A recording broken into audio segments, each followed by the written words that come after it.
আমরা 9 দফা দাবি আদায় ছাড়া কেউ ঘরে ফিরে যাব না। সবাই রাজি? সবাই আওয়াজ তুলো, হাসিনাকে জানিয়ে দাও 9 দফা দাবি ছাড়া আমরা কি করে যেতে পারি? আমরা কোনোভাবে 9 দফা দাবি আদায় ছাড়া ঘরে যেতে পারি না। আজকে আমরা আমাদের যৌক্তিক দাবি 9 দফা দাবি নিয়ে রাজপথে দীর্ঘদিন যাবৎ আন্দোলন সংগ্রাম চালিয়ে যাচ্ছি এবং আমাদের অসংখ্য ভাই বোন এবং অনেকে নির্যাতিত নিপীড়িত মৃত্যুবরণ করেছেন। সম্মানিত উপস্থিতি, বন্ধু ভাইয়েরা, বড় ভাই, সবাইকে একটি কথা বলে দিতে চাই, এই অগণতান্ত্রিক সরকার আমাদের শিক্ষাকে ধ্বংস করে দিয়েছে। আমাদের শিক্ষার্থীদেরকে ওরা যে অবস্থায় নিপীড়িত নির্যাতিত করেছে পুলিশ বাহিনী দ্বারা, তাদের গুন্ডা বাহিনী, দলীয় কর্মী দ্বারা।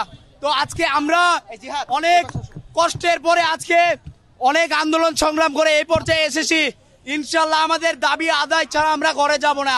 আপনারা সবাই জানেন আমরা আজকে এখানে কি জন্য উপস্থিত হয়েছি। আপনারা জানেন আমার ভাই আজকে রক্তে রঞ্জিত হয়েছে। আমরা যে 9 দফা দিয়েছি, 9 দফার 1 দফা যদি না কমপ্লিট হয় আমরা এই রাজপথ ছেড়ে যাব না। যতদিন না পর্যন্ত আমাদের দফা না আদায় হবে আমরা সকলে রাজপথে থাকবো ইনশাআল্লাহ।